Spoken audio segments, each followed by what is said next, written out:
The former chairman of the Joint Chiefs of Staff, retired Admiral Mike Mullen, for his first televised interview since speaking out on this controversy. Admiral, a number of top retired military leaders like yourself had declined to speak out on the commander-in-chief for the past 3+ years. That ended this week with General Mattis, you, others. Why now, sir? Well, as I said in the piece that I wrote, Chris, I think we've reached an inflection point in the country, and specifically to address the issue of racism, which was obvious, the substantial protests that were out there, mostly peaceful, was a very strong message. And then the use of the potential use of our military to fight our own people, to deploy in the streets, and to use a phrase that the Secretary of Defense used, to dominate in the battle space. We have a military to fight our enemies, not our own people. And our military should never be called to fight our own people as enemies of the state. And that, quite frankly, for me, really tipped it over.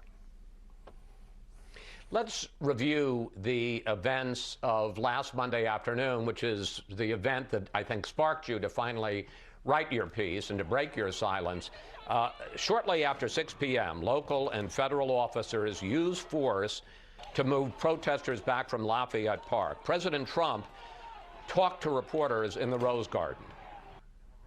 I am your president of law and order and an ally of all peaceful protesters. If a city or state refuses to take the actions that are necessary to defend the life and property of their residents, then I will deploy the United States military and quickly solve the problem for them. Then the President and Defense Secretary Esper and the Chairman of the Joint Chiefs, General Milley, walked from the White House across the park and over to St. John's Church. Why specifically was that so objectionable? And speak to what you just heard Secretary Wolf say, which is we didn't want to take options off the table. We didn't end up using active duty military, but we didn't know where we were going to be in terms of violence in the streets. Well, specifically, Chris, the active duty troops that were brought to D.C. were part of the 82nd Airborne, which is a ready brigade. They're deployable on very short notice. So physically, did they really need to be in D.C. Is one question. And when you move them that close, they are very much at the ready. And in my own life, when I was about to graduate from the Naval Academy in 1968, the reflection back to Washington, D.C. in the spring of '68, when Martin Luther King had been killed. Bobby Kennedy was killed the night before, or the day I graduated from Annapolis. And I see this reemerging, and from a war, quite frankly, where the United States military lost the respect and the trust of the American people. We've regained that. And in very short order, should we get into conflict in our own streets, there's a very significant chance we could lose that trust that it's taken us 50+ years to restore. That's what's in play right now. And when you really don't need that kind of force, the American military to turn on the American people, particularly when they are executing their right to protest, that is emblazoned in the Constitution of the United States.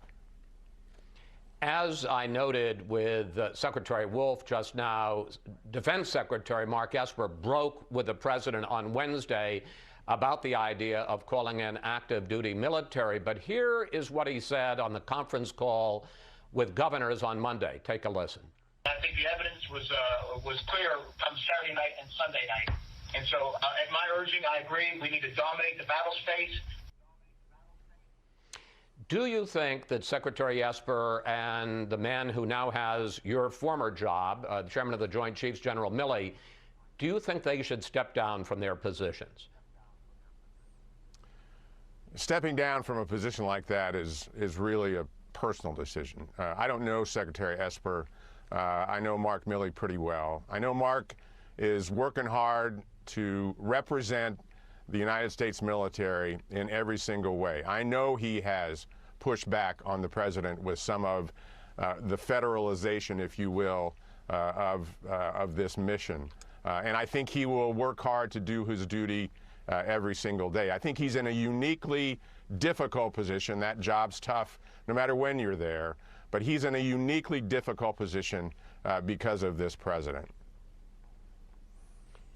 I have a couple of questions I want to squeeze in, and we got less than 3 minutes. The U.S. military, I think you would agree, I think you're very proud of, is one of the great institutions in this country in terms of the way that it has handled the issue of race over the last more than half century. Are there lessons from the military and how they handle race that you think are applicable to our nation's neighborhoods?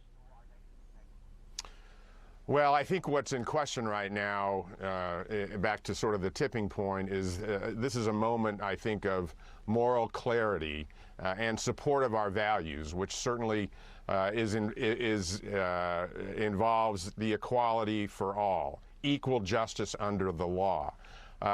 And we've been actually very, very good at making an awful lot of progress with respect to that. That said, I've heard from minority members of the military right now who are in despair and in anguish and appreciated my comments because it gives them some hope that leadership may be more courageous. So there is a lot to learn.